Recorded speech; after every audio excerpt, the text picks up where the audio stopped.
Happy Monday. Welcome to the Light Room. I am your host, Marquita Dorsey. You can call me Coach Quita D in this space. Check into the Light Room with your green heart. Man, this is going to be a special episode, right? When you got a veteran, an OG, right? I don't even think I realized, right, how much of an OG he is. But he's here. He's in the green room. We've already chopped it up just a tad bit, but we're ready to have this conversation out loud. So go ahead and drop your green heart so we know that you're here. Go ahead and share this live in your spaces, in your Facebook group, in your family group chat. Send it to your children. Send it to your sons and daughters' father, your uncles, your brothers, your cousin. Listen, last month, we ended off talking about Black men's mental health. Shout out to Ephraim DeHughes. I hope if you missed that episode, go ahead and check that out on my YouTube channel. If you're not subscribed, that would be a great time to subscribe to the Light Room. On YouTube, I am at the Light Room 22, and you have to hit that at the Light Room 22 because there's another beautiful Black young lady who has a podcast called the Light Room, and I need to check that out. But I am the Light Room at the Light Room 22. So if you missed Ephraim on 2 Mondays ago, go ahead and check that out. Really good stuff. Really good stuff. But tonight we have the doctor, right? We have the one and only Dr. Clayton Barksdale, the author, the educator, right? The father, the husband, the man that we're going to all see somewhere doing really, really big things. He's already doing big things, but it's going to be bigger things. And when I get like my TV talk show, guess what? He's coming to the TV talk show too, right? So this is documentation, Dr. Barksdale. Just know. He's a veteran. He's been in the Light Room multiple times. So when I get the TV show, it's only right that we invite him into the TV show. But as of now, for tonight, go ahead and share this live with your family, with your friends, in your group. And remember, if you have questions, if you have comments, if there's anything you want to know, now is a good time. Now is a good time to put that in this comment section. And I told you all, I don't take lightly what we have the opportunity to do here in the Light Room. It is very strategic. It is very intentional. This relationship series is a response to the discord that I saw starting in 2022, 23 between men and women, more specifically Black men and Black women. If you don't know, I'll tell you, I am an advocate for the family, an even bigger advocate for the Black family. All right. I don't have no prejudice, but I absolutely have a preference. So to the families, to the men, to the women, we have to do this together because when you think about the children that we're developing and growing and nurturing, they came from two people. So they deserve to have two healthy, whole, healed people in their space. Okay. And so sometimes, you don't really know what that looks like. You don't really know what to do to get to that healthy, whole, healed space. That's why the Light Room is here.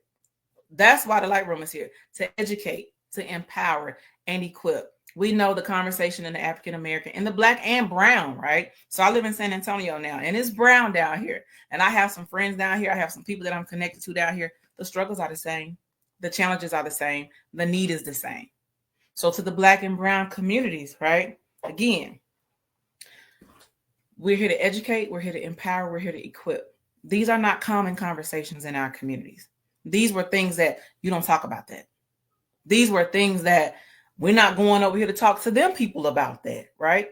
But these are things that you learn to get over and keep going through and essentially pile up till you get to a point where what they say, what's the straw that broke the camel's back? And then you explode. You explode on people that did not cause any harm to you. And we want to stop that, right? So I want you to be empowered by the guests that are on here because listen, quite frankly, some of these people you couldn't get in front of without a copay, but they come here. They come to the Light Room and they take this opportunity to educate you, to empower you, to encourage you. And not only that, last part, we equip you. You come to the comment section, you see resources. If you listen to the live, you'll get directions and resources. So you'll know what to do. Everybody's not going to go to therapy, but there are nuggets, there are gems, there are tidbits that come up in these conversations that you can use in your everyday life as a parent, as a person, as a man, as a woman, whatever the case may be. We just want you to be strong and healthy in your mind, in your body, in your spirit, right? Don't get me started. Go ahead and share this live, man. Let me bring Dr. Barksdale up here. Go ahead and share this live. Get your people in the room. And remember, you can drop your comments and your questions in the comment section. We will see them. We will respond to them. But go ahead and get in here. You got questions? Does fatherlessness really affect the mental and emotional well-being of a child? I don't know. I mean, I do know, but I'm not the expert here tonight, right? I'm not the expert here tonight. I'm just facilitating this conversation, and I'm going to allow Dr. Barksdale to come in and do what he does. All right. I told him my mom is here. Absolutely. Okay. My mom is here. So I'm going to bring Dr. Barksdale into the light room. Share this live. Get your people on this live. Fellas, if you're here and you have those questions, you have those concerns, and you're probably one of the ones who's saying, I'm not going to no therapist, I'm not doing all that. Here go Dr. Barksdale right here. Here go a black man right here. Ask him. Welcome to the light room. Come on up here, Dr. Barksdale. Hey, there you go. Come on up here. How you doing? How you doing? I'm doing good. I just had to set the stage. I had to let the people know this awesome impact they're about to have access to. And again, I tell them, some people that come into this space, you need a copay. Okay? You need an appointment and a copay. But they come into the light room and they give freely. Right? Y'all give freely with the intent to educate, empower, and equip. I don't take it lightly. I 100% appreciate it. And then to you, sir. All right. I should get a sticker or something, right? I should send you a sticker in the mail, a little trophy or something. That's 3 times. 3P. Okay. Yeah, 3 times. Yeah. Am I your most 3P?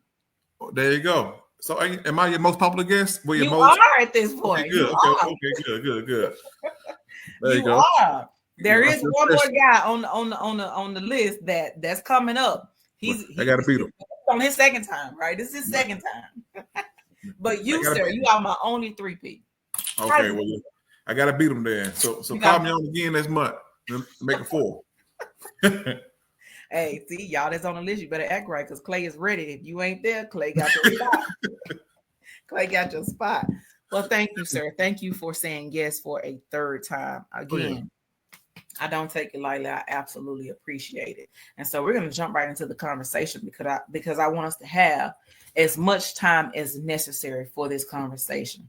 But before we do all that, because you are a 3P, you get to shine, right? You get to shine. Tell us, right? Again, in the light room, I tell people how I meet my guests, and then I allow my guests to introduce themselves. So if this is your first time in the light room, this may be your first time seeing Dr. Barksdale. But if you're not new to the light room, this is the 3rd time that you have seen this man's face. So how does it feel? How does it feel to be a 3P in the light room? Well, first, I want to thank you for providing a really good service to help so many people. I know for a fact, working in the community here in the Delta, and it's going nationwide with my message, people need to hear people like you bring these issues forward. So I know you're doing a great service. I thank you for having me on. And I'm just thankful for the work that you're doing for us, for our community, for the white community, the brown, the chocolate, the purple, the pink. Everybody needs mental health. And I know that your message, transcends colors. Everybody needs what you have right now. Thank you. Mm-hmm. I absolutely appreciate that. Thank you for the affirmation. Again, I don't take it lightly. All the things you said are absolutely true.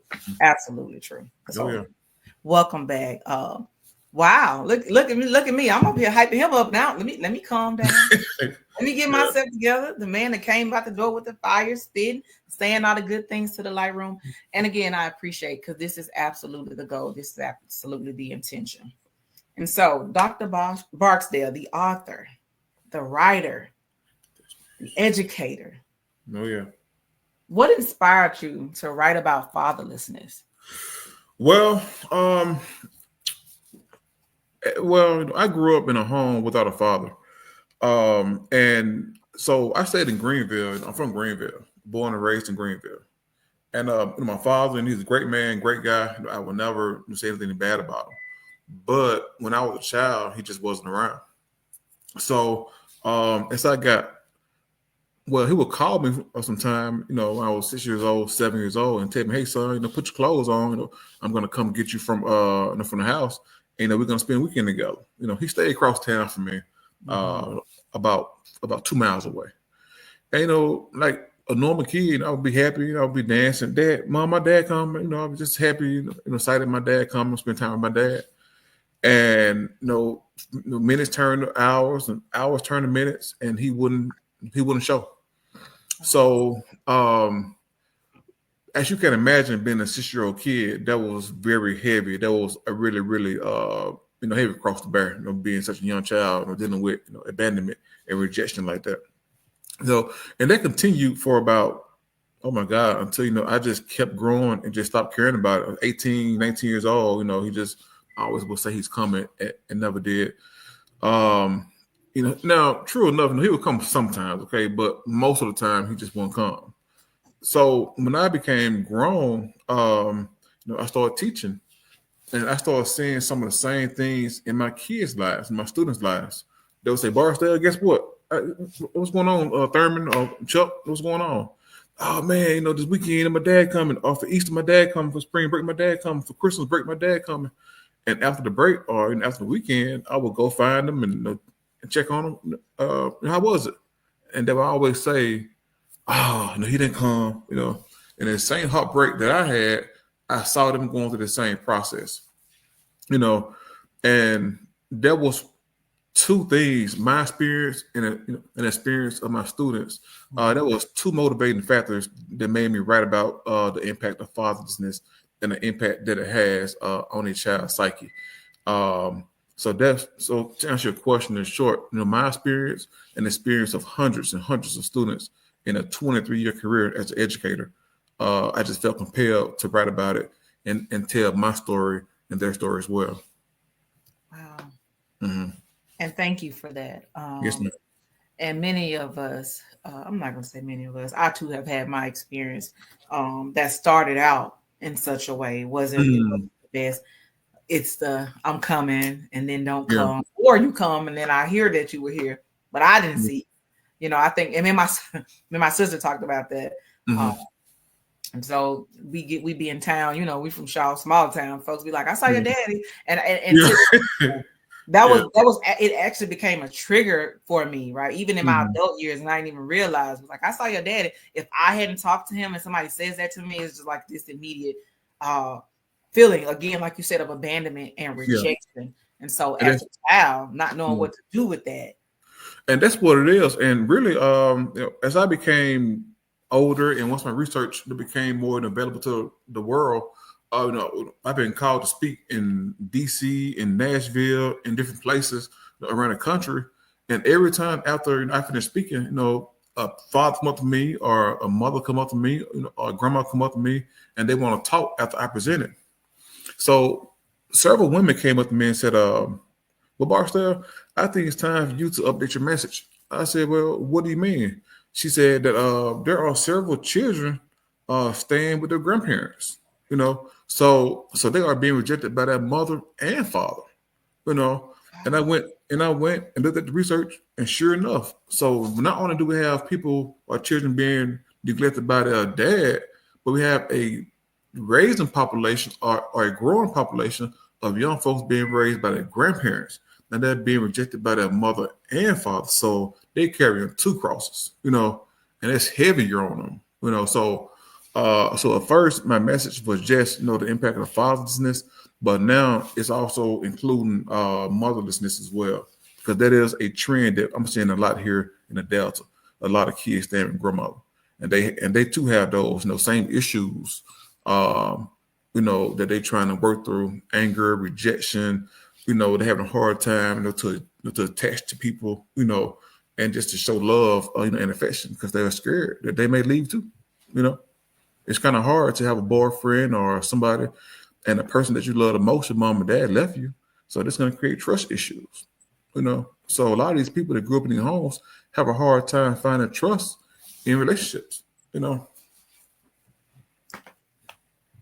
wanted to take that in. Am I going fast? No, I just wanted to, I wanted to take that in. One, because it is an update from your original context, and then two, just having the statistics and knowing that things have changed to reflect that. I don't think I even thought about it or even realized that transition had happened. Yeah. Because too, I be seeing people acting like the grandmamas and ain't showing up for the kids.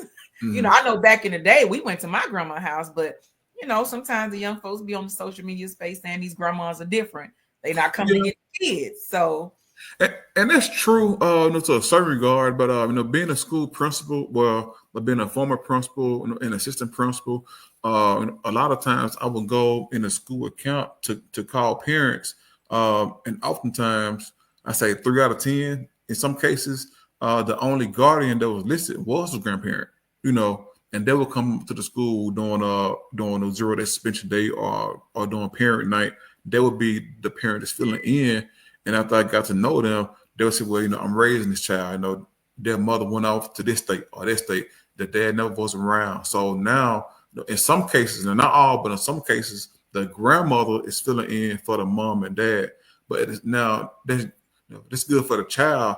But at the same time, the child does feel neglected if mom and dad isn't in his life the way that he wants to be, or the way she wants to be. Excuse me. And I know you've given feeling words like anger, and then words like rejection and abandonment and things like that. But do you have like testimony from a student that may have, shared with you, voiced their thoughts about what that really does to them to know that their mother and father, or just mother or father, has, Yeah, I have hundreds. You hear me? When I go speak, after I get done speaking, people come up to me backstage or when I go into my car and they want to talk about their experiences. And oh my God, I have absorbed so many conversations of people going through this experience. And let me tell you, there's a lot of people out there hurting. It's a lot of grown people. They may be 25 years old or 30 or 40 or 50, but when they press with the issue, they revert back to their 5-year-old selves and they think about how much their mom or dad left them and how much it hurt them.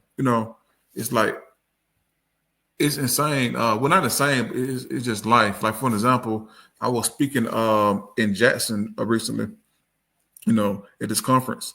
And she was a principal. She heard me speaking and she just broke down and started crying, So we met up in the hallway and we was talking about a couple of things. And she said, I'm sorry, I didn't mean to do that inside your presentation. But what happened, it just took me somewhere. It took me back when I was a child, So, but this happened more times than I care to admit. I got a really, really good friend.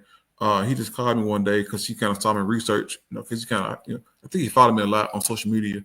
And he called me one day and just kind of broke down, confessing about how he felt growing up, with his grandmother, and how he felt about his mom and dad, kind of giving him away to his grandma.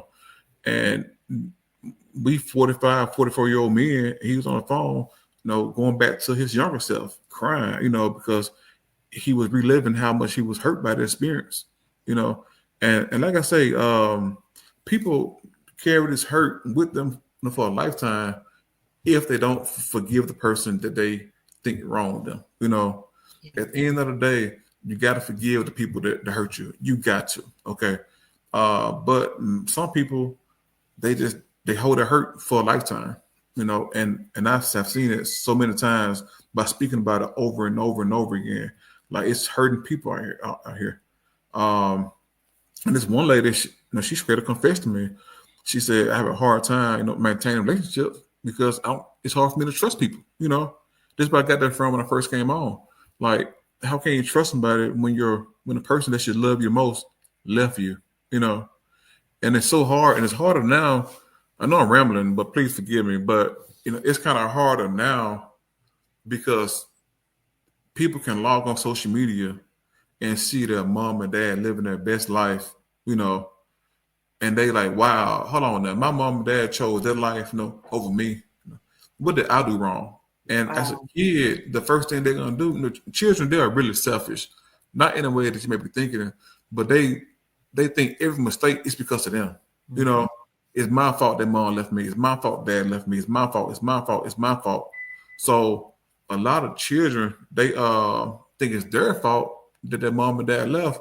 So once they see mom and dad living their best life on social media, they're like, man, my mom and dad chose that over me. Yeah. What's wrong with me? Something's wrong with me, So it takes some really good teachers, some really good counselors, some really good people to be tuned in with these children to know what they're going through and kind of bring it back in from this really, really bad experience. Now, this is how I know you're an OG veteran, Dr. Barksdale, because you just so now I'm skipping okay, let's answer that question. Okay, well, he answered that question. My bad. I'm sorry. I'm sorry. I'm sorry. But it's all good stuff, and I'm really taking it in. I hope everybody that's listening is taking it in. And one of the things that I appreciate from what I'm taking in is the fact that we're talking about children, Mm-hmm. and then you talk about adults, and then how what I say to adults is this didn't just start. You just didn't wake up as an Yep. adult who doesn't trust. You didn't just wake up as an adult who has these abandonment issues and all these things. It started from somewhere. There's always a root. And 10 times to 9, that root is childhood trauma. Mm-hmm. And the fact that you're bridging it all together, saying how, men of a certain ages and stages in life are coming back, and it's going back to that root. And That's that's right. really, for me personally, and every therapist or every coach or counselor may have their own perspectives of things. But when it comes to living a whole life and coming full circle and actually healing, you're going to have to get back to where it started. And Yeah. it did not start in adulthood. You're going to have to trace that thing all the way back. And That's right. that's why I believe therapy to be a very, very efficient resource, right? Mm-hmm. Because if you're 35, 45, you made it to 35, 45. So you think nothing's wrong with you. You think you got over it, but you didn't. Yeah. All right. You did just continue to suppress until you had probably one of the toughest experiences ever, and you had to take care of it. So That's right.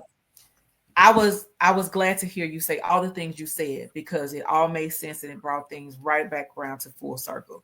It Good. starts in that childhood. And also the reason that, in this relationship series, I wanted to touch on family and parenting and these spaces, because I know that's where a lot of this stuff starts. It Right? does. That's where you build your confidence. That's where you get your identity. That's where you learn to trust. All these things happen between you and your parents or guardian figure. So, And can I jump in for a second and say a couple things? So when I studied this, and I went on a 10-year study to study the impact of fatherlessness. Okay. I interviewed students from Cleveland Central High School where they came into my office and answered questions to understand the psyche of what they went through growing up in a house without a dad. And what I found out was some of these children, or some of our children, they are stuck in the stages of grief. Okay. The first stage is denial. Okay, they are denied. Like, nah, no, I don't care about my dad leaving me, or I don't care about my mom leaving me. No, don't matter. Don't mean nothing. Don't mean nothing. Don't mean nothing. You know, and they try to find ways to work around that, but they can't, because that's the answer. That's why they that's why they feel the way they feel. And then the second stage, which is where most of my children or most of our children are in, and they are trapped in that anger stage of grief. They're angry all the time. They're vengeful. They want to hurt something, and it makes sense because if you look at the how many children, or I'm sorry, how many people are in jail for fighting, or for having rage issues, or for murder. I think the last number was 75 to 80% of people in jail for murder, for anger related issues, all come from fatherless homes. You see what I'm saying? wow. So yeah, so a lot of these children and people and adults, they are stuck right in that second stage, which is anger. And then if you go on to the other stages, the depression. Once they make it past the anger stage, they travel down further. Then eventually they come to depression. Which is why. And I have seen some situations where children are counseled and they are able to stop taking, this ADHD medication or this medication linked to, this linked to depression. Mm-hmm. So anger and depression, they kind of go back and forth in those two stages, and I've seen that a lot. And there are times in school where children get to a fight, and usually the fight is over with once somebody falls down. Mm-hmm. But do you know how much anger and rage you have in you to keep hitting and punching and stomping somebody when they're down, when they're giving up, to keep stomping them and stomping them and stomping their head and stomping their chest area? That's not normal children behavior. Right. That's something, that's rage, And if you 8 years old or in high school, you shouldn't have that kind of rage inside you. That's not normal. But these kids have been through so many or so much traumatic experiences they are just consumed with rage, and when they find a way to take it out on somebody, they're gonna take the opportunity and they're gonna do it, as the data says. And can I answer the question from Stephanie right here? Yep. Yeah, that's why I put it back up. I was gonna flow right into it. And Okay, I'll go read it ahead. out for I'm some sorry. people. Go ahead. I'm sorry. As an educator, did you see a difference in trust issues by gender? Like, does it show up differently in boys than in girls? That's a great question. It is a good question, Stephanie. And I think I did. As an admin, as a principal in AP, I kind of trained myself to look at my students' forearms. And during that time, it was mostly girls, mostly females. They were cutters. Okay, they would cut themselves. And I would talk to them just to kind of see where their headspace was to see, kind of get a little background on them. I look at their files, and out of the cutters I've seen, over 70% of the cutters were females, and they did come from fatherless homes. So females, they kind of tend to hurt themselves more. From my experience, I didn't see any male cutters. Not saying that they don't exist, because I'm pretty sure they do exist. But in my experiences in the Delta schools, I didn't see any male cutters. All the cutters that I experienced were female cutters, and they did come from these type of homes. Yeah, man. And so, what are some of the signs or symptoms? So, thank you for answering that question. What are some of the signs, just from experience, that parents should look out for to see if their children are cutters? I have experience with that as well, but just pay attention to your child forearms. Okay, that's a big one. If they wearing hoodies all the time, I know it may be seen fashionable sometimes. Okay, for your kid to wear hoodies, but sometimes they wearing hoodies to hide that they are cutting themselves. And I did post something one day to kind of warn parents about cutting, and the hoodies and everything. And another parent chimed in and said, make sure that the parent check their thighs too, because some cutters cut their thighs. And teachers or principals can't look at that kind of stuff. But if you're a parent, make sure that you're taking every opportunity to look at your child's body, thighs, forearms, make sure that they're not cutting themselves. Yeah, there's this series, I think it's on Netflix, Jenny and Georgia, Mm-hmm. mother and daughter. They touched on cutting a bit too, because the daughter was a cutter. No, I think she burned herself actually. Oh wow. Yeah, so she actually like burned herself, and it was in her thigh area. Mm-hmm. Right? And so she'd go to the bathroom, and of course, it was a very tumultuous relationship between her mother, father, her. Like it was a lot of drama and a lot of trauma for that girl. Mm-hmm. And so her way of relief was burning her own skin. Mm-hmm. So, it's a lot, man. It is really a lot. But can I add a couple things too? Because I don't want to make it seem like a child living with both parents don't have any problems. Okay, because that's not true. Okay, so if you think I'm saying that the only thing a child needs is his mom or dad living with him, I'm not saying that. What I'm saying is a child needs a healthy relationship with his mom and dad. Yep. Keyword healthy. Okay. Even if the dad doesn't stay with him or her, that they can still have a healthy relationship just by making sure that the dad is coming in, checking on them, calling them, spending time with them, going bowling, just doing something together. Okay. So even if the father isn't staying with that child, they still can have a healthy relationship where that child feel like he's being put first by the parents. Okay. So let me add this. There are several types of fathers. Okay. There's this Disney dad. We all want to be Disney dad. So I was going to actually break it down. Yeah, we want to be at every kid game. We want to be at all these events. Once a child fall down, the dad want to run to him and put the Band-Aid on his boo boo. There's a Disney dad that want to make sure that he's there every step of the way. Even at nighttime, go in the room, kiss him on the cheek. Hey, good job today, baby. I love you. It's the perfect dad. That's the one that we all want to be. But then there's the dad that may have a job. They may want him, they may call for him to be on the road for 18 hours a day, or in the military, or off on an R rig, or truck driving, or all across town. Okay, there's that dad. And then there's the dad that can't be involved because he's in prison, you know, or he's in the military serving, in Afghanistan somewhere. And then there's the dad where he's just not involved. There's a deadbeat dad. Yeah. And I think for the most part, the deadbeat dad get most of the attention, when that shouldn't be, what I'm saying? But the deadbeat dad gets all the attention from social media to movies to all these things. When there are some really good men out there doing some really good things for their children, So I do want to highlight that. But what children are looking for, they're looking for, what children needs, they need a healthy relationship with their mom and dad. Then there's the other type of dad. This dad, he live with his kids, but when he get out of work, he don't have any kind of interaction with his kids. He's at home with them, but he's not there. So it's like he ain't there. You know what I'm saying?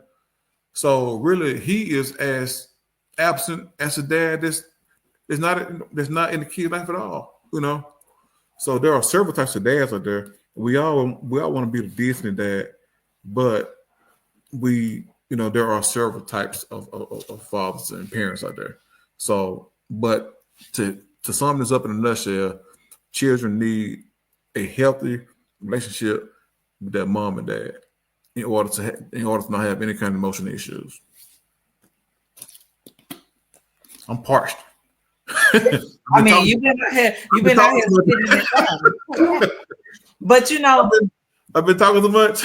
No, you're doing the veteran thing, and that makes my job easy it makes my job a bit easier. And here's the thing: you're touching all the things that I need you to touch, right? Okay, and you're right. The deadbeat dad actually gets all the attention. He does. Yeah, he does. But there are some really great and some really amazing men who stand up and who serve as fathers, and some of them biological, some of them are not. Right? You stand in that place and you take care of that child.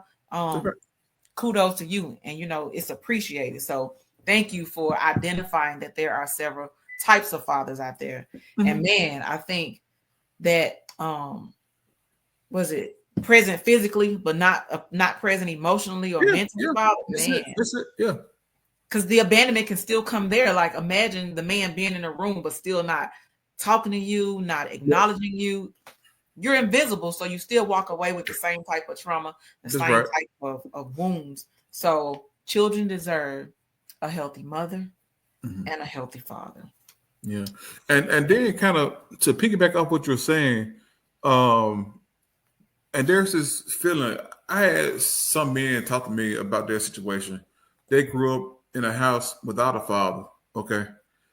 But they are trying to establish a relationship with their own kids.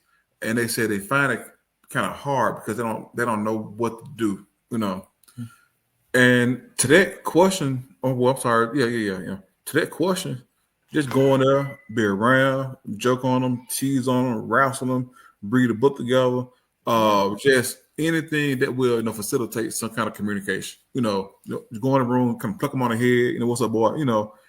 Just anything. Just to show, hey, I'm here. I'm gonna play with you. I'm gonna joke with you. I'm gonna wrestle, all that kind of stuff.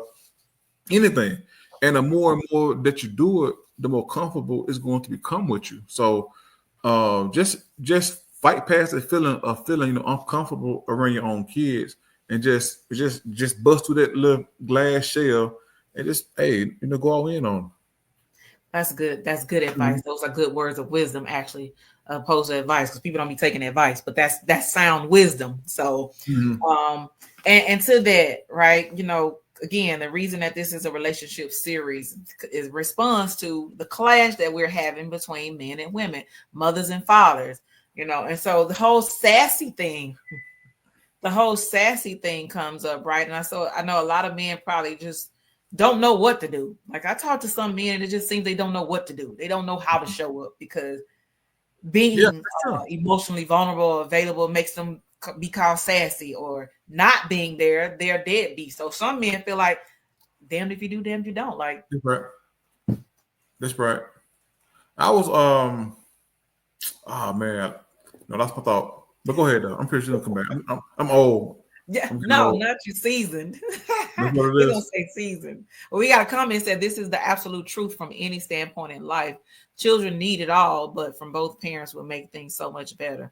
That's And true. I'm a firm believer in that. I know I was called deep the other day, but I was raised that way for the most part. I had a mother and a father in the Mm-hmm. house with me, right? I saw my mother be a mother, and the way that I look at relationships now, the way I view, even with my own son and his father, like never. My mama would never take me away from my daddy. She Mm-hmm. said, the relationship you have with your father is between you and your father. She said, but you will respect them. She That's right. always said that to me and to my brothers. And so, I carried the same energy with my son. Like, whether we marry or not, whether we get like this is your father, you will respect him. Y'all relationship is y'all relationship. And I never wanted to do anything to just like come in between it. Yeah. So what would you say to some mothers, right? Because not sometimes, and I get it. I was 18 when I had my baby. And you know what? To be honest, thank God. Rest in peace. Like, Yeah. shout out to my daddy. Because there were some things he shut down Mm-hmm. immediately. Some of that little smart talk I had and some of the things I might have thought I wanted to say or do, my Mm-hmm. daddy shut it down immediately. You should have. So, You should put okay. a And bet, so I wasn't out put a here bet on. causing problems. You should put that bet on you. He You know did what right. I'm saying? Listen, he never would me. But Okay. Okay. listen, he'll use that voice though, and he'll say what he got to say. And I Mm-hmm. know, I know what time it That's it. is. The end. So Right. to the daughters, to the girls, to the mothers who I don't know, they may be fatherless or they may have a father in the house, but they now have their own children, and they're finding it difficult to have that co-parenting balance. Mm-hmm. Um, what do you say to those young parents or seasoned parents? Because it's a struggle across the board. Yeah, that is really good. And I'm gonna go back and say one thing before I answer that question right there.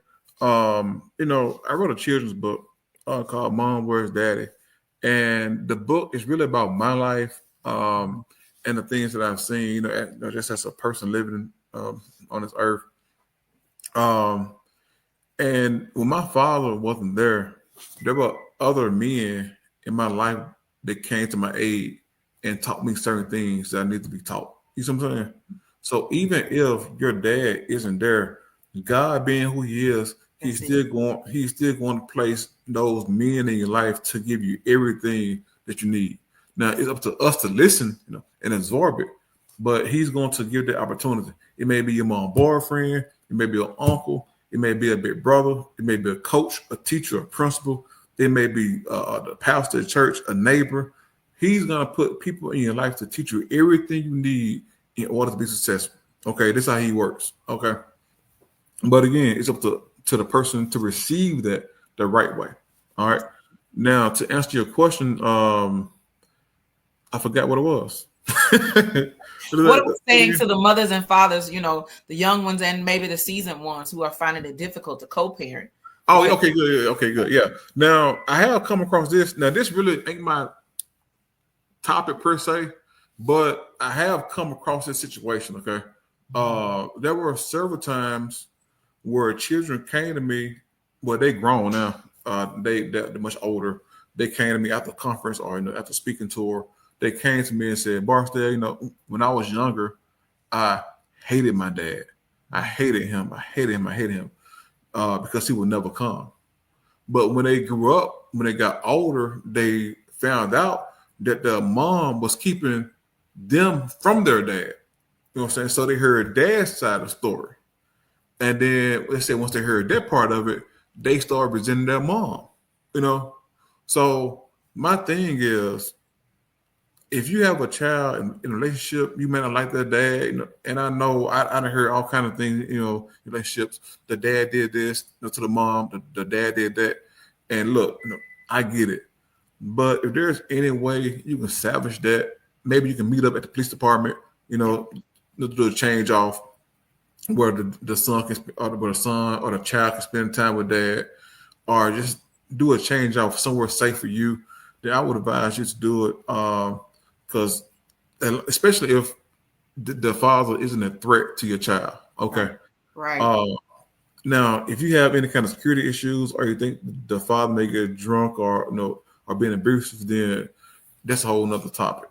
Okay. And the child maybe don't need to be in that type of environment. I don't know. Yeah. But if it's just a misunderstanding or if it's just mutual hatred, he did something you ain't like and y'all decide to just go your separate ways, don't withhold that child from his father. And the same way the dad shouldn't withhold the child from the mom.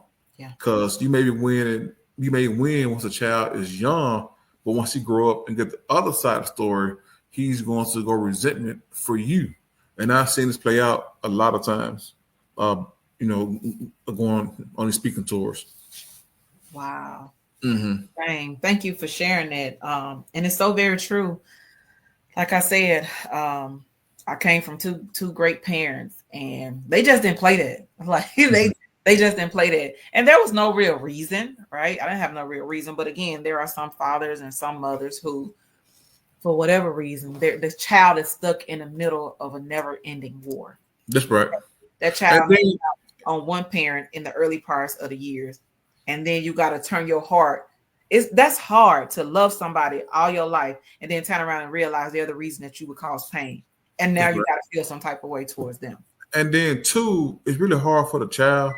Stephanie got some really good questions and statements. But two, it's really hard for the child because if the child know that the mom don't like dad, it forces the child to choose a side. It forces the child to say, okay, my favorite parent is my dad, or my favorite parent is my mom. And then whoever side he choose to love more, he's going to start finding fault or ways to hate the person that the mom don't like because he want to be on mom's side, So it causes conflict with that child life. So there are several children at home at night crying and going through turmoil because they want to love their dad, but they know that mom don't like dad, so they try to find ways to hate dad too, So they are struggling with so many issues, so many things that they're going through, man. At night once their door closed to their bedroom, they are in their bedroom tossing and turning because they want to love mom and support mom, but at the same time they want to love dad too, and it forces them to choose a side. That sounded like you were an advocate for the children, a voice for the children, and I appreciate that because sometimes parents don't see it, they don't know it. That was one of the reasons that I enjoy subbing. Right? Mm-hmm. Because the children have an outlet, they have a place to share, a safety net, if you will, outside of it. And you get to hear some of the struggles and provide them that support. But the babies, they feel it, to tell the child what you're depressed about, what you stressed about, you ain't got nothing but homework. Listen, children can feel your emotions just like you can feel. And I don't know why we think that person who was 5 years old and is now 25 years old is not the same person. You know what I'm saying? You're growing, you're developing. So if they can feel it at 25, they can feel it at 5 too. Well, and I think what happens is we learn to hide it more. As we get older, we learn to mask our feelings. We learn to not say certain trigger words, or we learn to kind of just, if a situation get kind of too heavy, we know how to use humor to kind of lighten the mood. But trust me, the hurt's still there. I was in my late 20s, early 30s before I really conquered what I had going on. I was older, before I really just decided it's time for me to forgive, and that was a grown man, you know what I'm saying? A real grown man. It was so funny. My dad, he called me one time and I was grown. I was a grown man with kids. I was a dad myself. He called me, one day and we talked on the phone, and I went outside to talk to him.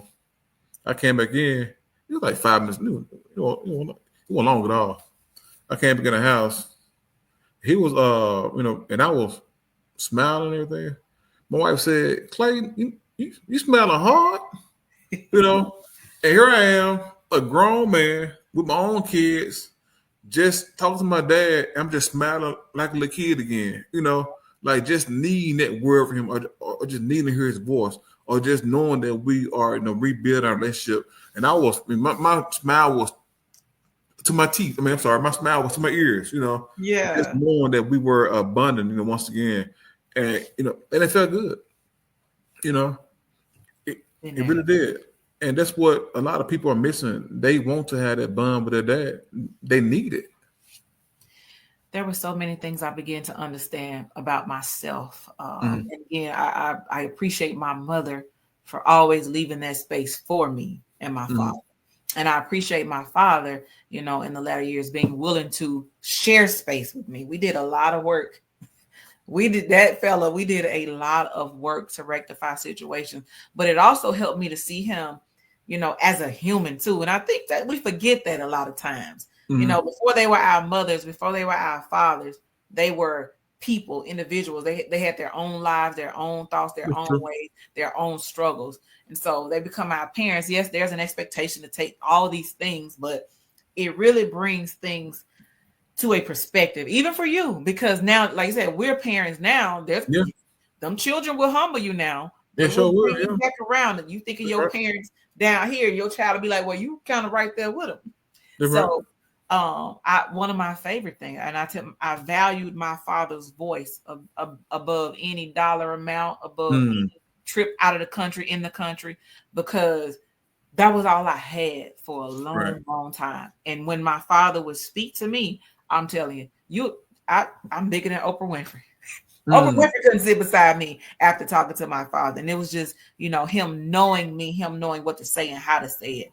And That's so right. had I not been able to have that opportunity to restore, repair, build, all the work that we did to have what we had That's before he right. Yeah. left here, I to lose my father, to go through grief and regret, I don't even know. Mm. We definitely wouldn't be on Mental Health Mondays. I tell you that. We Yeah. definitely wouldn't be here. But it makes it that much easier. And so I always encourage people, if you can. We don't know when people are going to leave. We don't know how much time we have. And there are some things that are irreparable. There really are. Like there are Yeah. some people you just cannot let back in. But even in that, forgive the experience so you There can you set go. yourself free. Yeah. Because it's Yeah. for you. If they have already passed on, or if they just won't accept or won't change or won't do anything different, then you got to be like, you know what, I forgive you one way or another. Yeah. And I done heard some really, really horrible stories about fathers doing certain things with their children and everything. I done heard all kind of stories that I would hate for anybody to be involved in. So like I say, in some cases you can't go back to your father, but you can still forgive them with the help of Jesus Christ. It got to be a spiritual type of forgiveness, but it got to be something that you got to do so you can live your best life. You know, and even though you may forgive him, it don't mean that y'all got to go fishing together. It don't mean that y'all got to go play Twister or play cards or dominoes on the weekend. Twister. Yeah, I'm just saying some games. Yeah. So you may just need to forgive him. Ask God to help you forgive him. And you know how the devil works. He's going to keep bringing it back up to you time and time and time and time again. And guess what? Each time he bring it back up to your mind, forgive him, forgive him, forgive him, forgive him again. And going on with your life. Wow. And I know we've said a lot already, and forgiveness has been a big theme. I don't think we probably should have, side noted forgiveness, but it is Mhm. an essential tool, Yeah, especially in the life of a believer. But whether you believe or not, and there is research about people who have had near-death experiences, people who have had chronic or terminal illnesses, and unforgiveness. Right when they went Mhm. back. Matter of fact, it was a guy that I met. I heard his testimony last Thursday. He was Mhm. diagnosed with stage 4 cancer. I don't think he said what type of cancer, but he was in stage 4 when he found out. Mhm. And for his healing journey, he said, God told him to go back to these specific people that he had identified and ask for their forgiveness. Yeah, He was like, the first person was like, I don't want that. I don't care. Like, wasn't trying to accept his apologies, yeah, wasn't trying to accept his forgiveness or nothing. So he was like, wait, like I did what you asked me to do. And so he said, the Lord told him, keep going. Like that wasn't the only person. And so he did it. The man is cancer free. He said yeah. when he That's went what back to the doctor, he was cancer free. That's what Joe Osteen mom said. She was on her deathbed. Yeah. And she said God told her to go and seek forgiveness, and to forgive certain people. And say she went on a forgiveness journey, Mm-hmm. calling people and going to the house, asking them for forgiveness and also forgiving people. And she said that she became well again. You know, and And it does make sense, and it does align with word of God. Unforgiveness, Mm-hmm. it kills you from inside out. It rot the bones. Yeah, it Okay, does. Yeah. it'll rot your bones. It'll really take you out of here. And so, what I love most about this conversation and about awareness when it comes to mental health and Mhm. wellness and well-being, I don't even want to fight the cliche or anything like that. I want to say what I'm saying about it. It has to be addressed.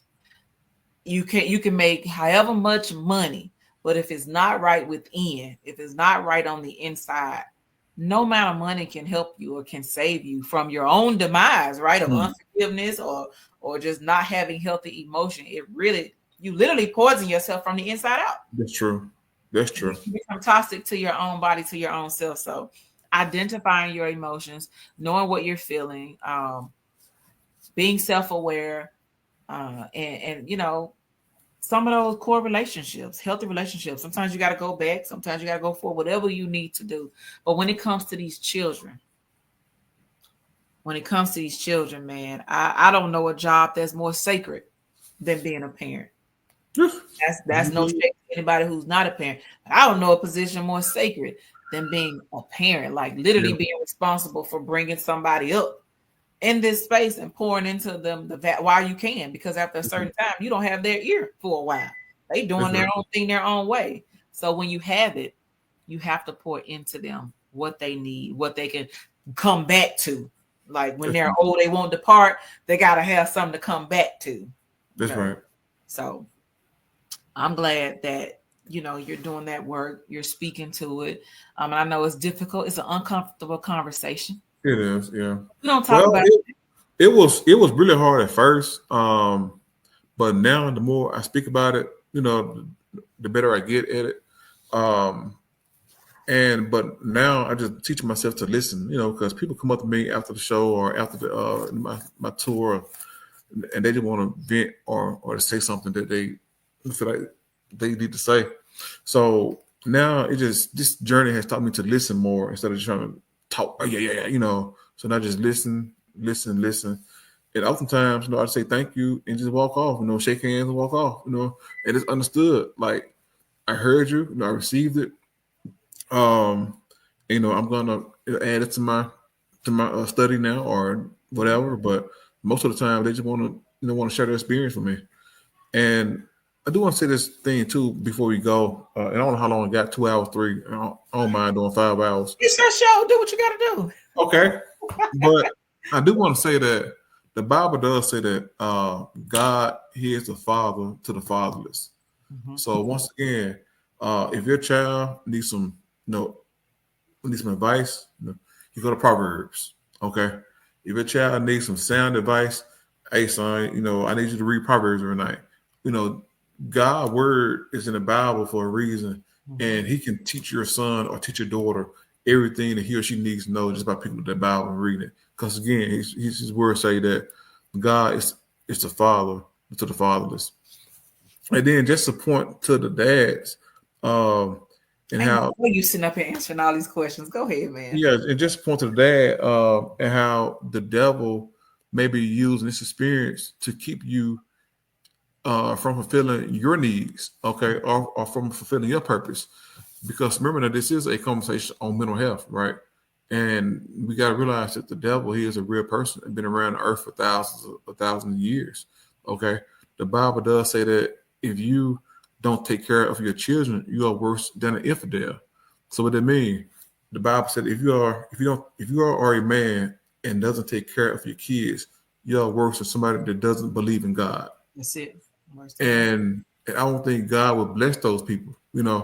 So maybe the devil is using this angle to get at you, That is to so. attack you, so you won't be successful in life. So there is a benefit in this whole experience to be involved in your child life. I'm sorry, there's a spiritual benefit to be involved in your child life to evade those curses that God placed on men that's not involved in their child life. You see what I'm saying? So That's maybe exactly what you said. yeah. So you got to look at stuff from all angles, spiritually, emotionally, all this stuff. And maybe the devil is using this as a way to keep you from getting the Lord's blessings. I ain't got one more question that you ain't already answered.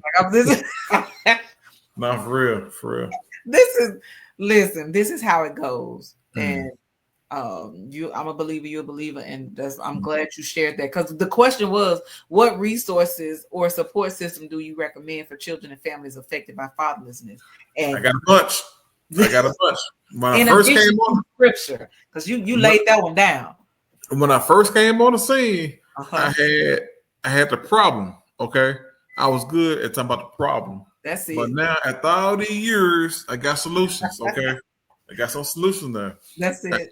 I have a series of books on Amazon that discusses. I have, I think, 5 books now on Amazon, and they all discuss the impact of fatherlessness and what dads can do to be involved in their child's life. Also, if you are a parent and you think your child has issues dealing with fatherlessness, actually design a whole curriculum that he can work through, a whole journey that he can work through. Got stories, got tests in there, I got movie links. Also, he can sign on certain times and speak with counselors and psychologists. The website is www.stonestostatues.com.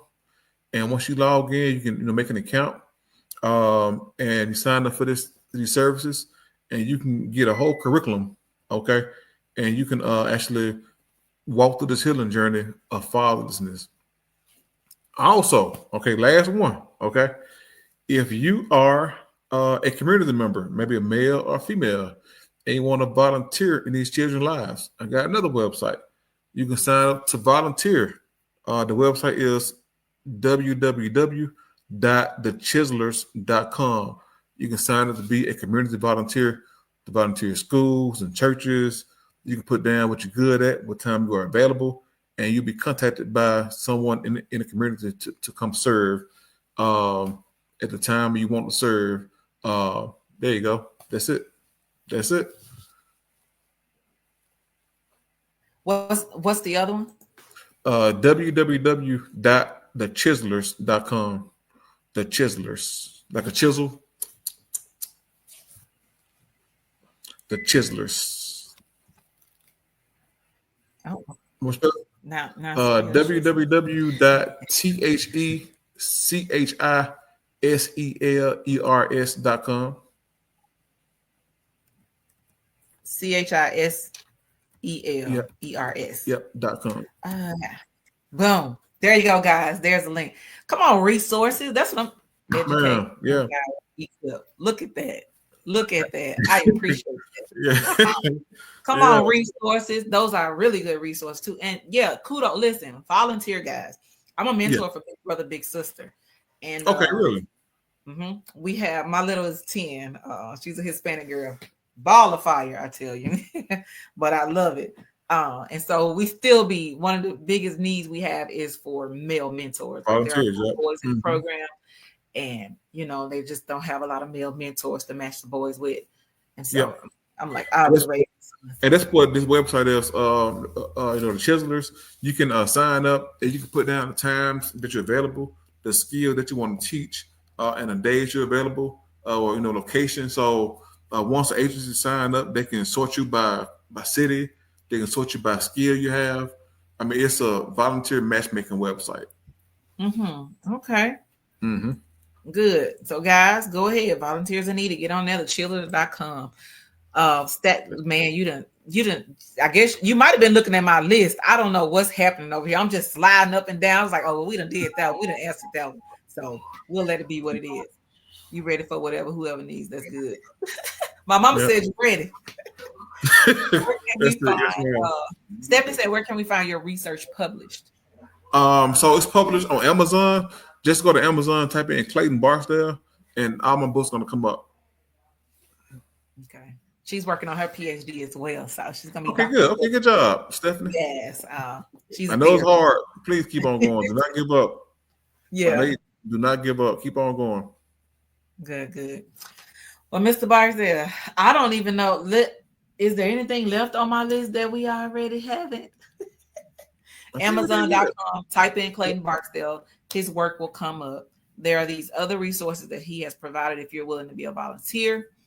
to volunteer your time and your talent, to be a mentor, and then also stonestostatues.com. That's also a resource. So click on those resources. Listen, we have to do this together, right? We have to do this together. It takes a village. This is how we build the village. This is how we become the village. I made a video today, just kind of, and I'm gonna edit it and hopefully I can put it out.